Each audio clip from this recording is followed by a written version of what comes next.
Please note that the content here is for informational purposes only, should not be taken as legal, business, tax, or investment advice, or be used to evaluate any investment or security, and is not directed at any investors or potential investors in any A16Z fund. For more details, please see a16z.com/disclosures.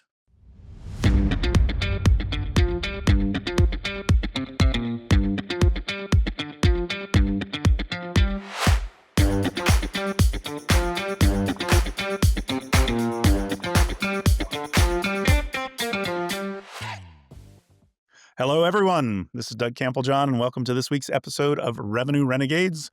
This week, we welcome Marc Andrusko, otherwise known as the other Marc A. from Andreessen Horowitz to the show. Marc, welcome. Thank you. Thank you so much for having me, man. And yeah, I feel legally obligated to make that joke every time I meet someone in tech or venture. So Does the other Marc A, laugh at it now, or is it just I, old I hat? think so. I think so. Okay. Yeah. I remember my first week when I started, I got an email with like a bunch of fund performance data. And I was like, do all new hires get this, or did someone mess up my email address?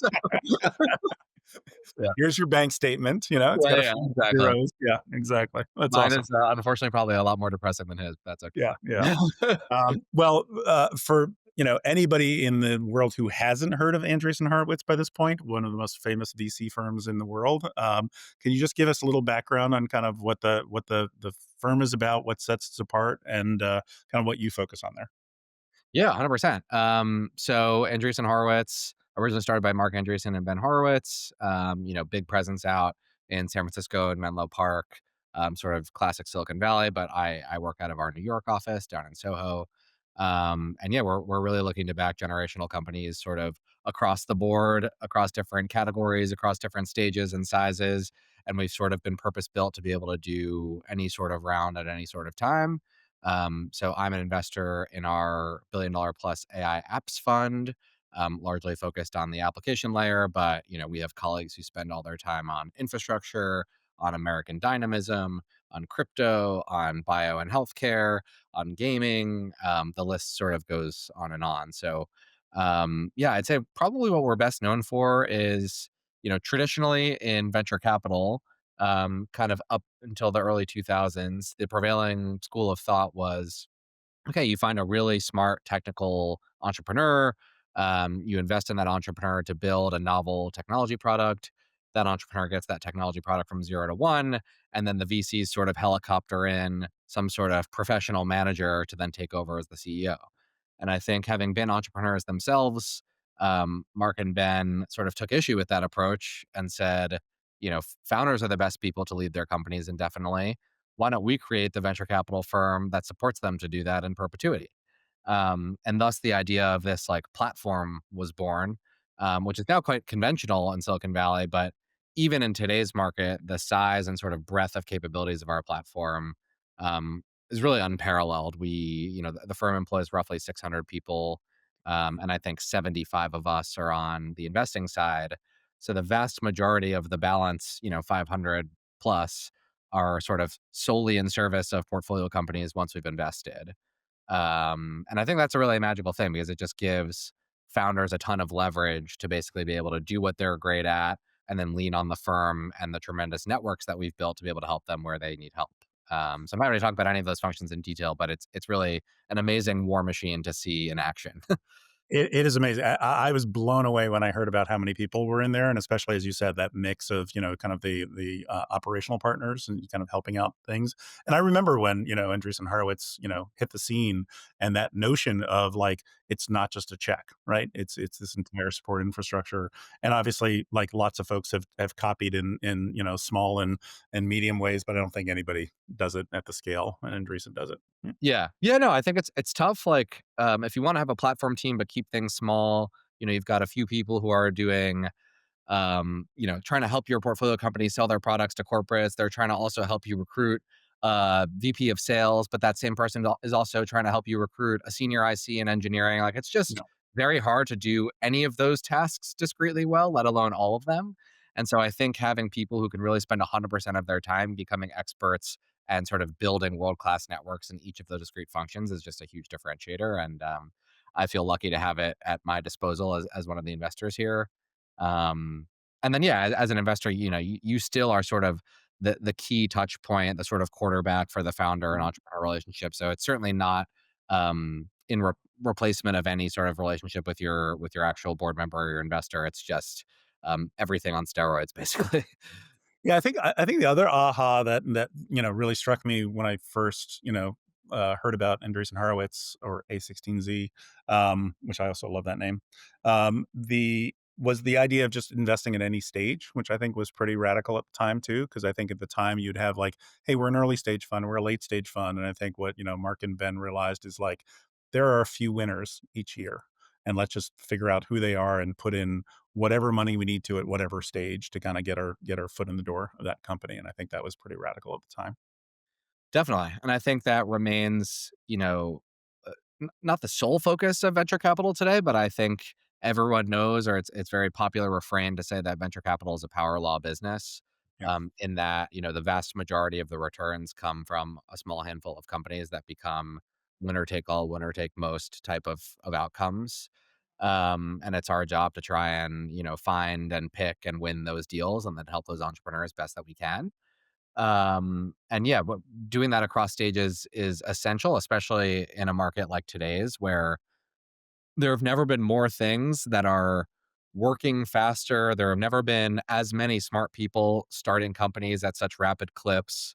Um, and so, it's very hard to every time get every single decision right. When you're meeting a seed stage company versus a series C stage company, like these markets are highly competitive. Some things look really similar coming out of the gate, and then you need another 18 months of game film to identify, oh, someone's really broken out versus, oh, this is Mhm. still as densely competitive as it was 18 months ago.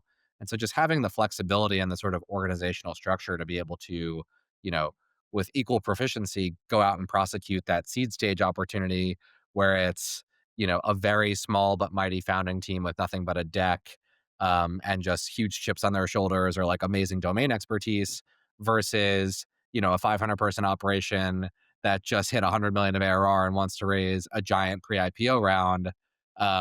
Different markets allow you to identify the big winners at different stages. And so we just have to try and figure out what's the right stage for us to intersect a business because we can sort of do anything. It's the blessing and the curse of multi-stage investing, honestly. Like I sit on our early fund. So, I spend most of my time evaluating things that exist between seed and series B, if you're going to use sort of like venture nomenclature. Um, and sometimes I'm envious of friends who are just call it pre-seed and seed or just growth or what have you, because if you see something that you feel a lot of magnetic pull towards, but it's like $1 million check and it's a pre-seed, the path of least resistance when you're at a big platform is, hey, like, let's see another, like I said, 12, 18 months of game film and then talk for the next round. Whereas if you're at a pre-seed firm and you manage less money and you're not set up to be able to do like a $50 million series B or something, you are forced to either get to conviction or, pass on the opportunity because you're never going to see it again. And I Right. think that forcing function is probably really helpful for some investors. Like I said, we have that sort of blessing and curse of being able to continue to track things over time. And we often pay up to correct earlier mistakes. And that's sort of the business that we're in. Yeah. Well, so you and I got connected via an article you co-authored around CRM, very subtly titled "Death of a Salesforce," which was, even though a lot of your previous experience was in fintech. So, what was the motivation behind you and your co-authors writing that? And can you just talk a little bit about some of the core hypotheses in that piece? Yes. Well, I should start by saying I'm a sucker for a good pun. So a lot of the article title was to just grab some people's attention, and I think Salesforce is going to be just fine for a very long time. But yeah, what really bred my interest in the go to market stack was before joining Andreessen Horowitz, I actually worked at an Andreessen Horowitz portfolio company called Plaid, which is fintech infrastructure that allows you to connect your bank account to a bunch of amazing third party fintech applications. And I was on this delightfully nebulously titled team at Plaid called Growth, which in the early days was a bunch of folks running around cross functionally doing everything from biz ops and strategy and sort of commercial work to actually like managing customer relationships, selling APIs, managing accounts. And so I just got a great tour of duty through like a sort of go-to-market generalist organization.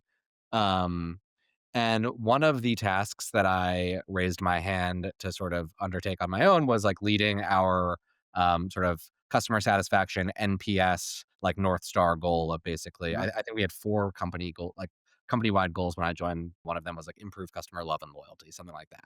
And so the primary quantitative metric that we used to track that at the time was NPS. They're an NPS survey.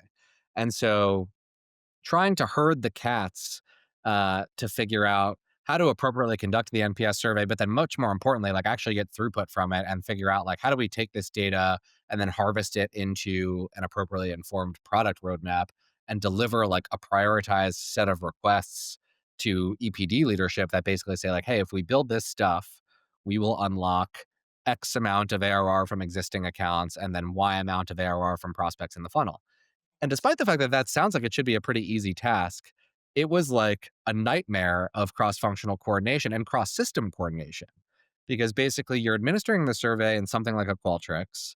Um, you're simultaneously trying to figure out whether the qualitative feedback in that survey is one off or if it's thematic. Mhm. Come to that determination, you need to, go on Slack and figure out like where people have delivered product feedback and requests internally. You need to go into the CRM. We were using Salesforce at the time and figure out, what have we identified that this account wants going forward to be able to, increase their spend with us. You need to go on Zendesk and figure out like when people write in with a customer support issue or a complaint, are they citing these themes? You need to go on Twitter and figure out like are people publicly tweeting about experiences that they're dissatisfied with the business. Like for many of these developer first brands, a lot of this feedback actually happens in like Reddit and on Twitter and in GitHub. And so like you've got all of these disparate sort of silos that basically have all the nuggets that you need. But then harvesting all that information across reps, across product managers, across account managers and support managers, like it was a much more Herculean task than I had ever anticipated. And so it just kind of made me, think more about like the go-to-market landscape. And then I guess the last thing I'll say is like everything sort of felt very like static and sort of retroactive. Like it felt like you had to do all this work to kind of harvest these insights. And then the insights were only as valuable as your dedication was to then like going into the CRM and making sure that it was all reflected there after the fact. And like I'm preaching on the choir here. I know that for a fact as a multi-time founder operator. But after you've spent 12 hours of your day, like talking to customers, talking to prospects, doing internal meetings, the last thing you want to do is hang out at your desk for another hour and like update a bunch of stuff that takes forever to load. Yep.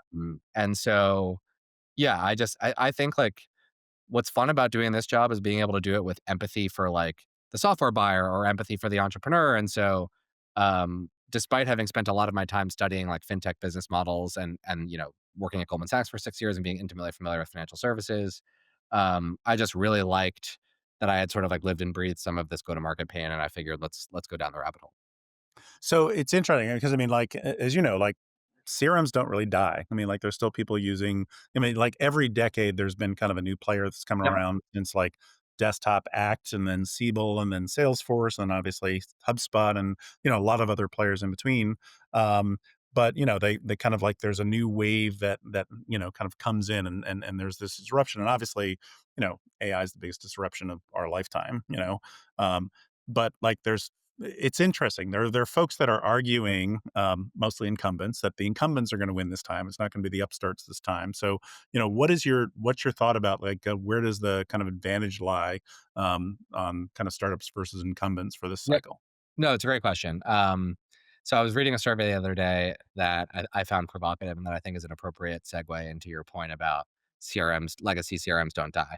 Take a guess of if you looked at all like enterprise IT workloads, guess what percent of those workloads are still performed on-prem in like a corporate data warehouse or a corporate data center rather versus on the cloud? Oh, I'm guessing it's it's going to be a shockingly high number, right? Yeah, like it's Yeah, still like 50% on-prem, that's maybe just under 50%. And like you and I live and breathe this stuff all day. Like the cloud has been such a ubiquitous platform shift, and it feels like that feels old at this point. And so when I read that, it just was a really good reminder of the staying power of a lot of like older modalities of software or incumbents. And so, like I said earlier, I mean the piece was titled and in such a way that was meant to be cheeky. I don't think these giant incumbents are going anywhere. Systems of record are, occupy the most prized territory in software historically.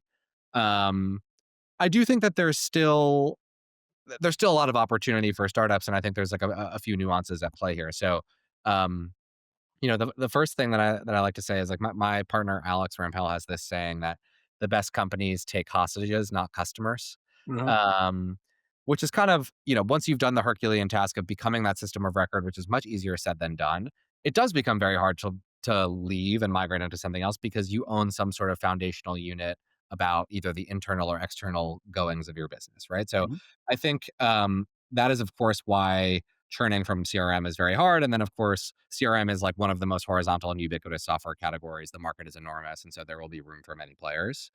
I was just pulling the numbers before we did this call. I think it's like 90 billion is spent annually in the category. It's still growing 6-ish%. And that's just software spend.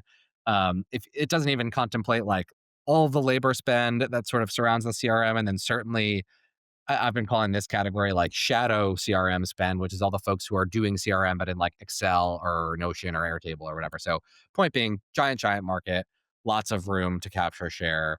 Um, I think back to the hostages point, like one very viable strategy that I think might favor the startups is rather than rolling up to a Fortune 500 company and saying, "Hey, I built this really nice AI native CRM, and I'm going to need you to rip out your Salesforce instance that you've had for 10 years and that hundreds or thousands of people rely upon, and I'm going to need you to pay me $2 million a year to do this."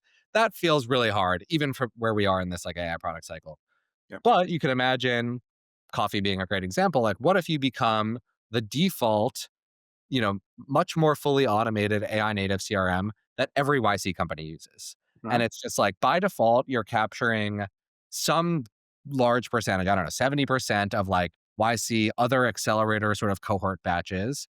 And importantly, you're building a product with enough sophistication such that your customers don't need to graduate onto HubSpot or Salesforce as they grow. Like you sort of earn the right to grow with them in perpetuity. Like that's a very viable go to market strategy right now. The other viable go to market strategy might be okay, let's not pick on Salesforce. Let's pick on HubSpot for a second. Like, let's look at the lower middle market HubSpot customer. And HubSpot's an amazing business with like a very feature complete platform. But Mhm. there's actually a bunch of people who probably have bought HubSpot and probably spend tens of thousands of dollars a year on it, like from an ACV perspective, and are not utilizing even a fraction of the features. Yeah. And so there's another opportunity to just very reliably take a very tiny percent of call it lower middle market HubSpot customers that are up for renewal every year and serve with them your software that is 90% more automated just for the things that they actually use every single day. It won't be feature complete. It won't be a feature parity. Um, so I think there's like tremendous opportunity for startups to go attack this market, mostly just given its size and sort of where we are in the product cycle. Yeah, and Brian Halligan, who had tremendous respect for Brian and, Yamini and Dharmesh and the whole crew there at HubSpot and having worked at Salesforce, Mark and the leadership there as well. But I think, HubSpot did a brilliant job coming underneath Salesforce, Yep. same way Salesforce came underneath Siebel. And I think there are now folks who are, as you said, coming underneath HubSpot as well. And I also think that there's just a lot of if you look at most of the bigger players in sales tech, whether it's, Gong, Clary, Outreach, the list goes on, now new upstarts like Clay, um, they're still relying on this, clunky 25-year-old system of record, right? So I think that the other thing is, you're right. The rip and replace overnight is never going to work, but the rip and replace over a year or two, right? May be feasible even for like a chunk of the organization where you say, 100%. my SDRs move off to that, and then my AAs move off to that, or my CSMs move off to that. So I think that's going to be interesting. But you know, uh, Salesforce is never going away. HubSpot's never going away. These are great companies, and they carved out a footprint that is just impossible to get rid of. Right. Totally. And they have a huge right to win because to your point, like the foundational data set that they enjoy really should be able to deliver these AI, automated workflows that are Mhm. personalized and at scale. Um, and I think as a result of that, Up until somewhat recently, and you and I have talked about this a few times, like I'd say the predominant modality of AI app that we've evaluated as a team has mostly been something that sells into a category that has an existing prevailing system of record. In sales, Mhm. that would be Salesforce. In healthcare, that would be an EHR like Epic. In finance, that would be an ERP or a general ledger.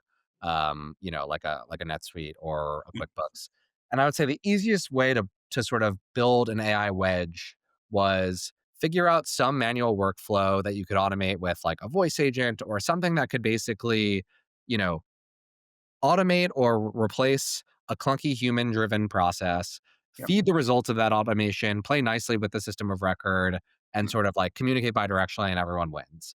And I think we've referred to this strategy broadly as like solving the messy inbox. It's like if you are a business and you're taking, you have faxes and you have call recordings and you have emails, like what if you just make sense of all that stuff via AI and then structure it and feed it into the CRM in some, or not the CRM, the system of record in some Mhm. capacity? That's like a huge unlock. And then the bet you're making there is that like these wedge products can ultimately earn the right to eat more and more into the workflow and become so useful that they either take on more jobs in that workflow or their users say, hey, all of the interesting new data that we generate is actually hitting this system first. Why do we even need to feed it to the old thing? Why can't this become the new thing? And I think that's like one sort of backdoor into becoming the system of record. Now we're sort of at a point in the product cycle, or at least my observation where I sit is we will continue to see dozens and hundreds of those pitches, and those continue to be pitches that resonate in a meaningful way. But I also am starting to see many more founders coalesce around, okay, maybe it's not going to be the Salesforce rip and replace, but it is going to be by definition the full system of record on day one. And we Yep. will go in and we will try to make that sale. And maybe we will do so through a modular product where you can start with this one thing. And then if you like what we're doing, then buy the whole suite. Yep. But I think we're at a part of the product cycle where that's becoming more and more prevalent. Yeah, and I think I think the hard part is that if you don't start with that mentality of building a system of record from day one, it's hard to get there, right? Yep. We even saw that, like, listen, Clary, Gong, Outreach, great companies. I know the CEOs or former CEOs of all of them. And, they all kind of went in their swim lane and Yep. then got to, 100, 200 million ARR and went like, oh, we're starting to slow down. What's next? And they all went there, Yep. right? And they, some did it, I think Gong did a particularly good job of building a lot of that. Others, did it through acquisition, with varying levels of success. But I think that if you went to any of those players, right, even though like people spend a ton of time, for example, in Gong and said, great, you're the CRM tomorrow. There's some major, replacing of the engines on the 747 mid-flight, right, for them to go do something like that. And so 100%. like we've looked at that, we looked at like Rippling has been, pretty inspirational in our model where we said, okay, you started by building a system of record and a few other pieces and you did a ton of integrations. The thing that I think that um a lot of people miss, a lot of people get, but some people miss about the strength of Salesforce is not just the platform and the system of record, but it's the incredible App Exchange ecosystem of all the partnerships they have. And so that's a lot of times when you're like, oh, our workflow, we need to go replace all the workflow and all the connections pieces to go really imagine moving off of that stuff. And I think that's going to be one of the challenges as people try to go, up market and try to do these things as well. One is if you've just done a bolt on top of the CRM, trying to become the CRM, I think is harder later. And then I think also if you're just trying to do a standalone CRM and go after, as you said, the YC, I Yep. think you go really lean into the integration stuff to make that stuff happen. 100%. And yeah, the point about integrations is super timely. I just actually published a piece on this because I've been thinking about it a lot. Is um, how this all shakes out in the immediate future, I think will largely be dictated by like what a given incumbent's posture is towards building an ecosystem around their product. Mhm. um, if you are able to build like a successful sort of app type marketplace and make it such that new AI native entrants can consume your data, your customers are free to work with whoever they want, and then you benefit through some sort of tax on that relationship just by having it in the marketplace. That's certainly one way to do it. But one of the things that it sounds like is starting to enter the zeitgeist is some of these incumbents are kind of on a full-fledged basis blocking access or rate limiting APIs or things really gating experiences that their customers can leverage, the data that they share with that incumbent with like a given third party that they want to work with.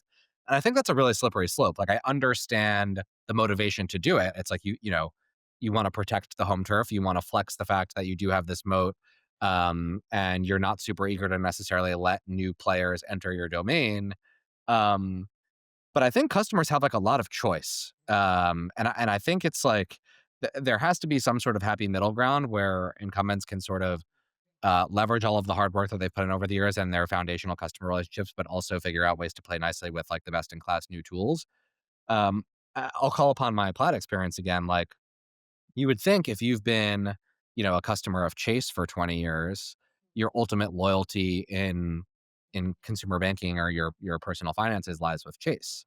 And then what happened, which was really fascinating in sort of the evolution of Plaid, was like uh, Dodd-Frank Rule 1033 was sort of still being ironed out, and some of these banks, ultimately feared being disintermediated from their end customer by playing nicely with aggregators like a Plaid. And so there were periods where those banks would limit data access. Hmm. And what that meant was that, like, if you were a customer of one of these banks that chose to limit data access, you could no longer link your bank account to Venmo. You could no longer link your bank account to Coinbase or Robinhood or things that in a very short period of time became your like primary financial relationships. And customers kind of voted with their feet and they were like, listen, I'm more likely to churn and I'm Chase is not a real example, but Chase and Plaid have a good relationship, but I'm more likely to churn from bank XYZ than I am to churn from Venmo. So they would Yeah. not be writing into Venmo and Plaid customer support being like, what's going on here? They're writing into to their bank saying like, hey, why aren't you playing nicely with these fintech apps? And Yeah. so I could see a world in which like if some of these systems of record overplay their hand and tell a big enterprise customer who pays them millions of dollars a year, hey, you can't use the data that you store in our system of record with a new thing that you want to plug in. I just don't see that going over well. Yeah. Yeah, I mean, I had Tamar Yosho from who was the president of product at Glean and former the CPO of Slack, who just invested in coffee and is an advisor on the show, and she was just talking about this exact scenario with Slack, right? Yep. Because Salesforce has obviously limited that in some ways, and it's going to be a really interesting testing of the waters. Yep. Salesforce has traditionally been very generous with their APIs and for access to the CRM data, but I think the Slack thing is a little bit of a let's see how this goes before we kind of like Yep. talk about the crown jewels.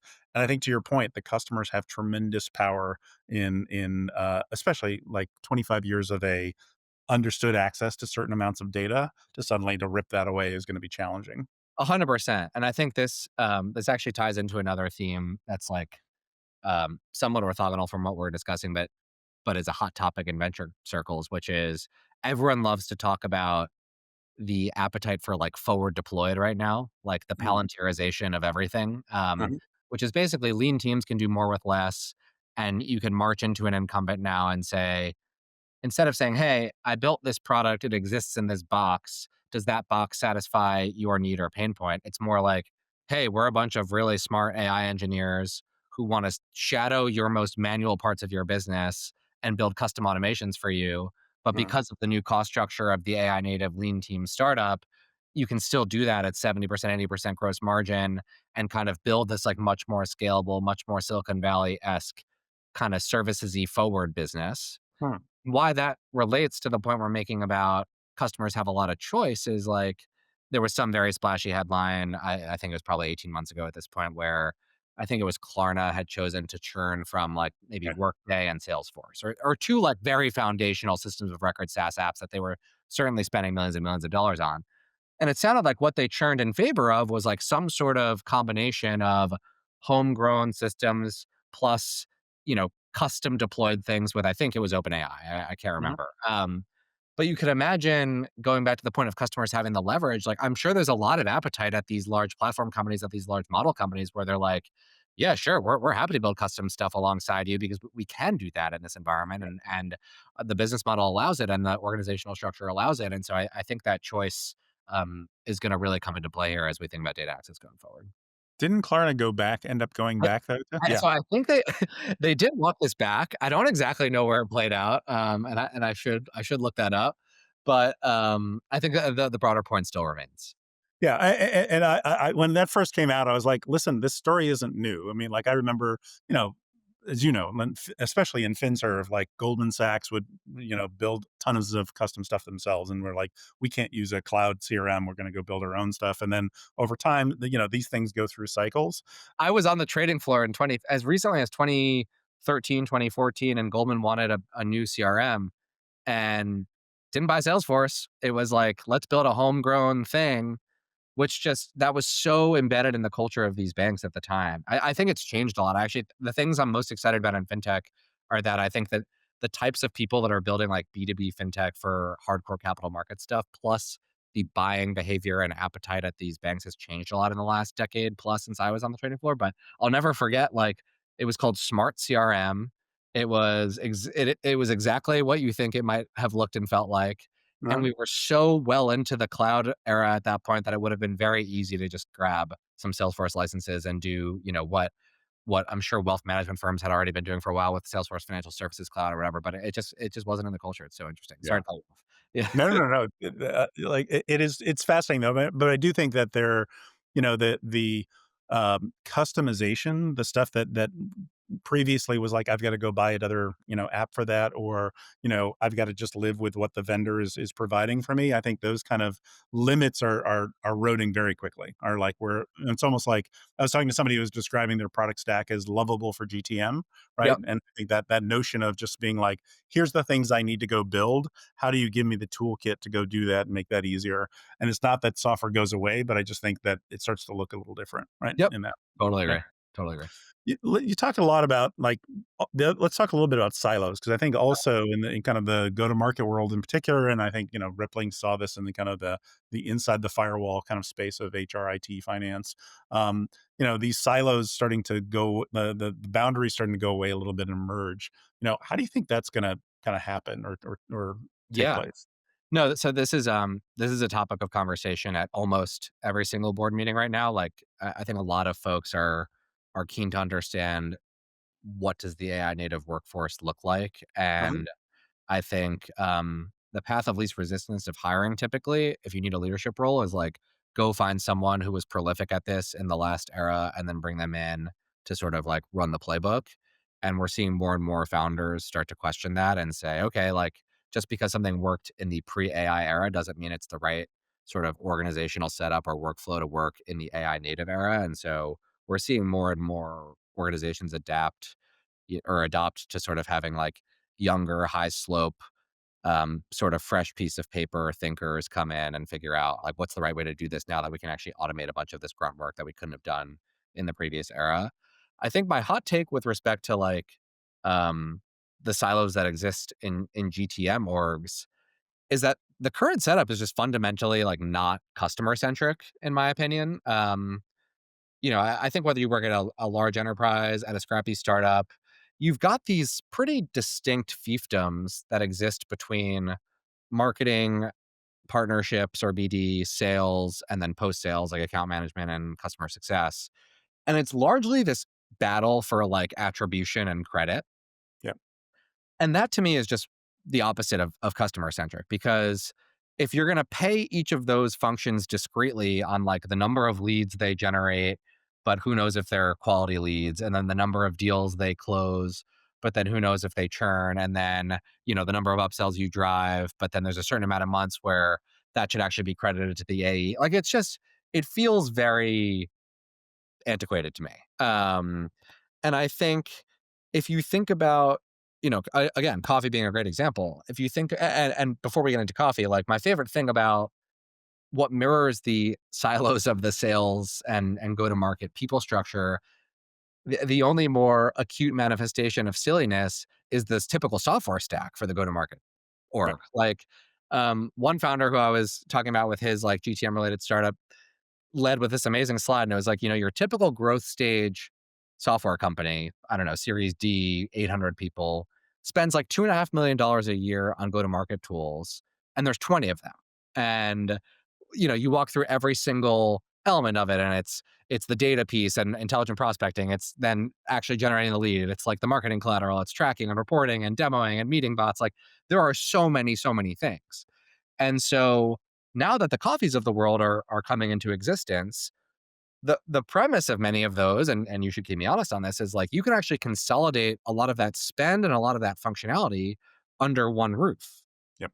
And in a world where software can now not autonomously generate and close a deal end to end yet, but Yep. can certainly touch that deal throughout its entire life cycle under one roof. There is no reason to me why organizational structure should not evolve to mirror that modality. And so that's sort of my thesis. Yeah. No, I think I was kind of the picture in my mind was almost this like these really high fences or these high walls, and marketing would be like, "Here's a lead," right? Yep. And the SDR would grab it or whatever, and to be like, over and like there's just I was always even in my last startup, I remember getting a call probably once every 2 months, and it was a call, right, and in like in phone call and email from a brand new Salesforce rep who just said, "Hey, I'm your new Salesforce rep. You mind if we jump on a call so you can tell me a little bit about your business?" And I'm like, "Are you fucking kidding me?" Right? Like you have a Salesforce automation system that you don't actually understand who I am at all. You have no idea that we've got open support tickets going on right now. You have no idea that like I told the last rep exactly what our business was and what our growth like and just like you're reinventing this information because it's sitting in a bunch of unstructured data that is probably not sitting in the CRM. It's not collated in any way. And you've got even just like the AE to CSM handoff is just crazy. Like, you're basically usually sitting down in these face-to-face meetings to just verbally dump stuff because it's not sitting in any kind of system of record in any consumable form. Yep. 100%. Yep. Spot Yeah. on. Yeah. Anyway, obviously we're both passionate about this one. Yes. Let's shift gears and talk about pricing because pricing is another hot topic that like everybody's of course the per seat pricing model's dead. It's all consumption pricing right now. And obviously like I think it's played out well. I don't you probably have better insights than me on how like folks like Intercom and Sierra and these folks are doing in terms of the kind of outcome based pricing model. And I think some are like offering both models and I don't know where it's going right now. And then there's, obviously Clay like, usage based pricing, and that's, worked very well from them. I've yet to find a CRO who's willing to give me just 5% of their revenue for their CRM stack. So I'd just be curious, like, what are you seeing play out there, and how do you think this, how does that spend change as people think about this as software versus labor replacement? Totally. Totally. So you are correct. I think, we've written about this. A lot of people are talking about this. I think like outcome based pricing is very logical. And I think everyone is sort of working in earnest to get there. And I think despite the fact that these AI native products are already able to accomplish so many magical things that were sort of outside the realm of our imagination, it's still early days, right? And so there are very few instances in which these apps, even the most prolific ones, are really fully doing what the human does end to end, generating some more sort of result, and then as a result, commanding a proper take rate. Um, but I think how to think about this kind of directly relates to like, um, is your product stripping out cost um, and sort of addressing a pain point, or is your product kind of generating like found money? Mhm. So the way I think about this is like in the labor replacement setting, which is still sort of squarely where we're living for the most part in this ecosystem. I think we're still largely trying to figure out, okay, what is the human equivalent of this labor cost? And then what fraction of that can we take for ourselves? And that's basically how to show immediate ROI, get a nice ACV, both sides walk away and clearly win. But that's still more sort of like almost flat fee-ish. It's like, okay, the outsourced labor that was doing this mundane task was worth $100,000 a year. I can do it for you at scale for 20,000 times however many of these people I'm going to replace. Uh, that multiplication gets you the ACV, right? Um, I think where we will head when things can do more of the like, hey, I just booked a new customer that you otherwise would not have gotten without me. Yeah. I think when you have that found money, that is when you start to have a sort of more command over like a more aggressive pricing model. Yeah. So there's like two sort of precedents that I look to for this. The first is in financial services, there's like an actual whole ecosystem around found money. It's called debt collections. Mm, And the idea is like if you're a lender, some amount of your customers are not going to pay you back. And right. that's sort of like the risk that you take of being an unsecured lender. And despite your best efforts and having in house employees who call those people every so often to try to get them to repay their loan, after a certain point, there's just some people who are not going to be able to do it. And so at that point, a lender will typically like sell off that debt to some sort of third party collections firm whose business model is basically for anything that we collect on your behalf, we keep an enormous amount. We keep like 40+% because it's literally found money that you had, again, quite literally written off. Right. And so that is obviously post facto.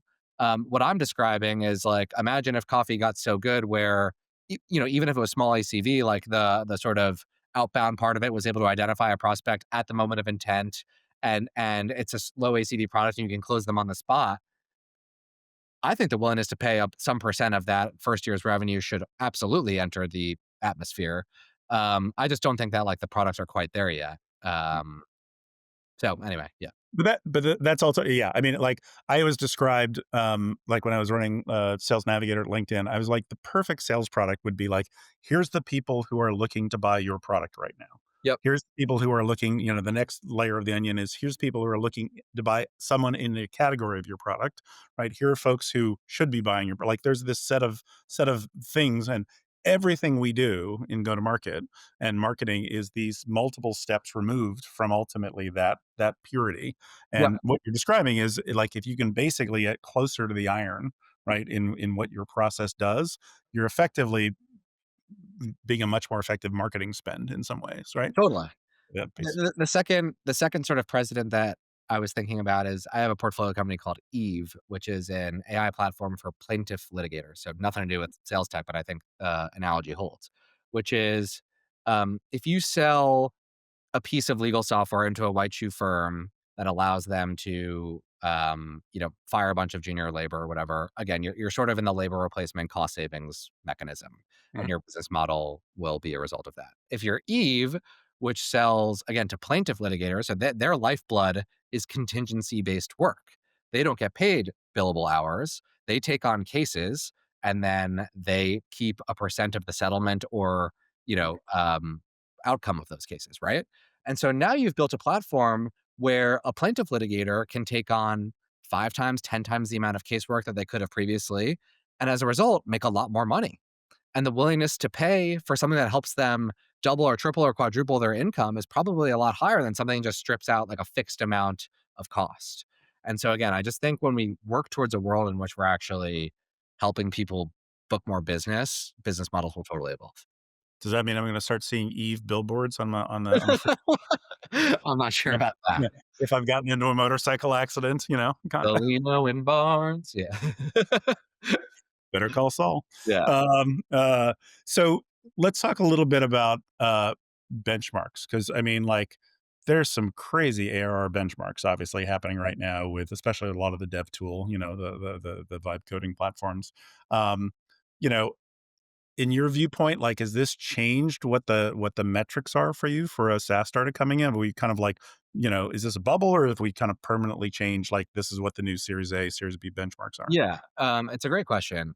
I don't think it's a bubble. I think if you were to ask an investor who looks at AI apps all day, whether their perception of what's good, great, and excellent has changed over the last 18 months, if they told you it hadn't, they would be lying. Like, it's just because there was nothing ever even close to it until now, right? Mhm. And so having said that, like no good investor, in my opinion, who's evaluating a Series A deal only does so by like a very specific box of metrics. And if something is, it fits squarely within that box, then do the deal. And if it's out of the box, then rule out the deal. Like you're still sort of you're investing in people and you're backing teams, and there's like a lot more sort of qualitative work that needs to go into whether or not to do a deal. But I think things are working faster than they've ever worked. We see that in our data. We wrote a piece about it, and I think that's here to stay. And I think that's largely the result of a few things. The first is just, as I said a few times now, like people can do more with less, and I think that's only going to get even more possible. So you can ship a product much faster and you can sell a product much faster. The reason you can sell the product much faster is because whether you're a Fortune 500 company or a small business owner in the middle of the country, you feel some sort of top down pressure to be buying the AI. Like the business owner maybe doesn't know anything about it and maybe wants to resist it, but they've certainly heard about it. It's dinner table conversation, and they're thinking in the back of their mind, am I leaving money on the table by not using these tools? And that will lend itself to a rich ecosystem of bottoms up products that can book revenue much faster than ever.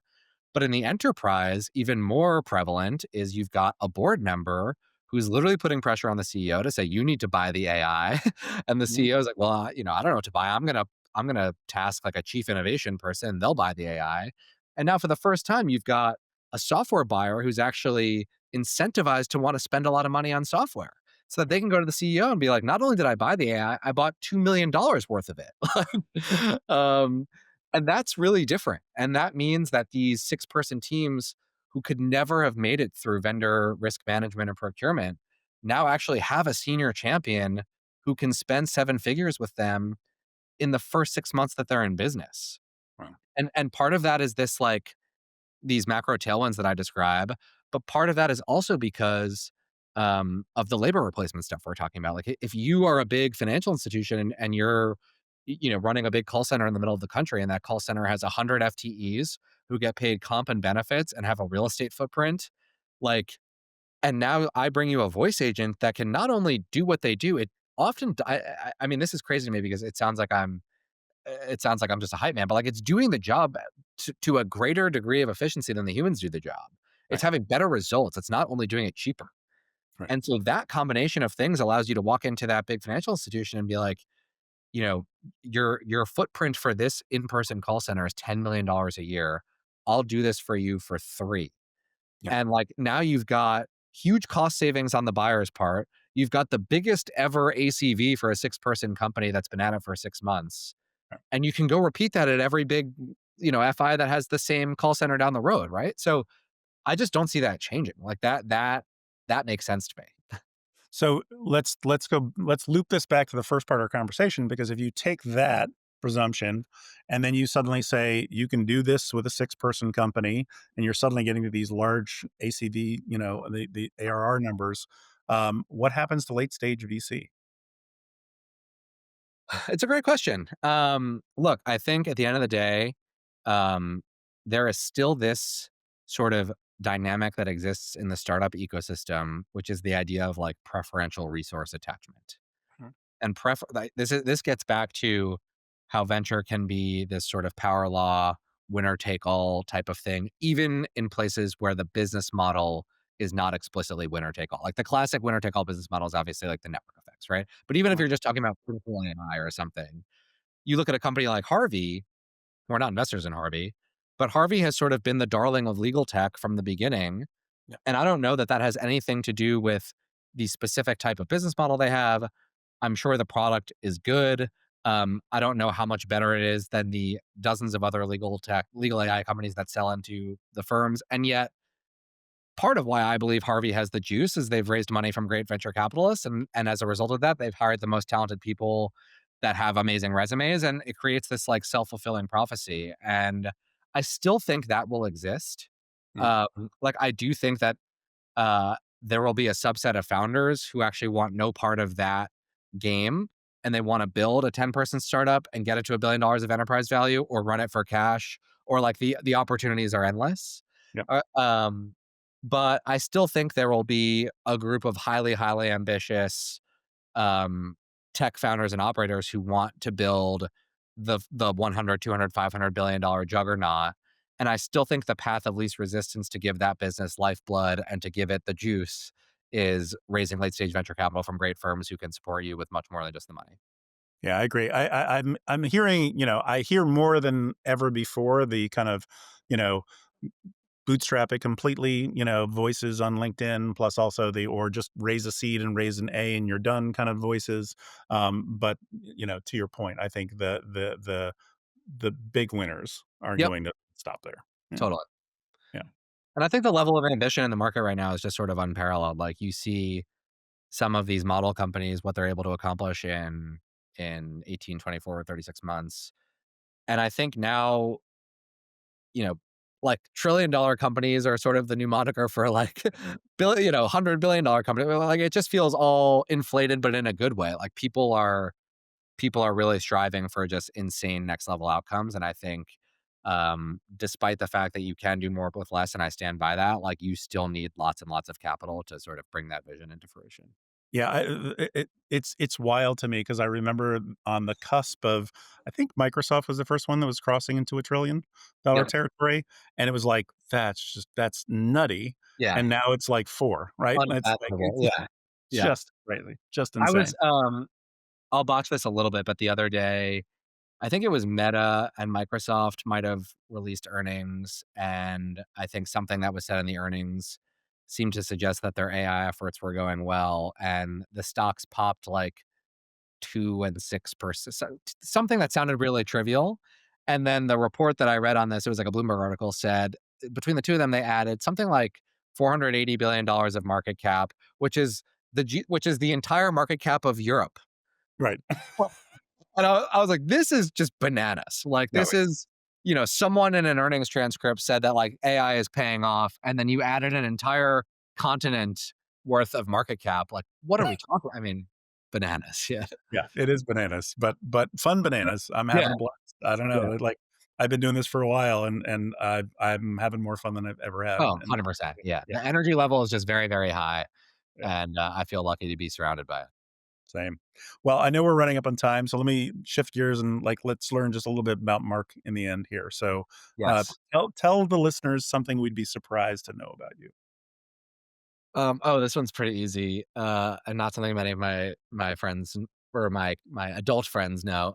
I got a black belt in karate when I was 11 years old. Nice. So that was like a very intense sort of hobby slash pursuit of mine throughout childhood. So yeah, people would definitely not know that. Did you continue that? Are you I still did a not. lethal weapon or Yeah, okay? All right. no, I'm just a normal person now. But yeah, yeah. Luckily, I have not had to call upon those skills. But Don't break boards on the weekend, nothing yeah, like that. yeah, Okay. exactly. All right. Good to know. So what do you do for fun outside work now? Most of my time is I have a 1.5-year-old son, and a large wolf-like rescue mutt. Oh, So my wife and I spend our time chasing around those two, and that's been a lot of fun. And then when I can carve out some solo dad time, and it's not spent on work, I grew up as a competitive tennis player, so I like to still get out and play tennis. And ideally, I can combine both those things and find people in the tech community who want to play tennis with me. So this is a call to action for anyone who wants to play. okay. Anybody who needs a tennis partner in New Yeah. York, Mark Yes. A, Yeah. the other Mark Yeah. A, The other go market. find him. Right. Yes. Find Yeah. him. You haven't succumbed to the pickleball, you know? Uh, I have actually played a little bit of pickleball, and I'm open to pickle if I can't find tennis. okay. All right. No, good to know. Yeah. Yeah, we did My there's a parents live in Florida, so you find pickleball ubiquitous out there. Yeah. everywhere, Yeah. everywhere. No, we did a GTM Fund did an offsite in New York City recently, and there was the pickleball courts in Central Park, which were Nice. fun to go play. Yeah, Yeah. those were good. What is? Let's just talk about products outside of kind of the stuff you invest in. What's kind of a personal product you love using and why? Ooh. This one also immediately came to the top of my head, which is 8 Sleep, which just Yes. was spent a lot of time in the news the last like 2 days because I guess they just raised a big round of funding. But I like run perpetually hot, Mhm. and my wife runs perpetually freezing. And so, I think 8 Sleep is not, or at least the version I have like somewhat of an old one, is not calibrated to degrees. It's just like on a scale of -10 to +10. Mhm. So I am regularly at -9 and she's at like +2. So I feel like I'm gonna like, the next time I go to clean it out, that the pipes in the thing are just gonna be frozen shut. But now it's like whenever we're in a hotel or something, I feel so aware of the fact that I don't have this amazing, freezing mattress pad underneath me. So I recently became a convert. So I've got Model 5, Nice. and I have to say, like, the first few nights I was using it, I probably could have just gotten an electric blanket because just for me, the crawling into a slightly warm bed was Yeah. just so delicious. Yeah. Love Um, it. but yeah, I think it's insane, and I haven't gotten the one like there's the one that has the whole like adjust the Oh, bed yeah, yeah, no. thing yet. We're Although still yeah, yeah, we're still horizontal, two-dimensional. The other thing is, like, it's kind of, I feel like I live my life on like placebo effects. Like I was raised where like if I were sick, my parents would just be like, "Oh, like have some ginger ale," and now it's like ginger ale can cure any ailment for me. So the 8 sleep metrics, it's like even if I know I had a great night's sleep, if the metrics say that like my heart rate was too high or like something was afoot, my whole day is ruined.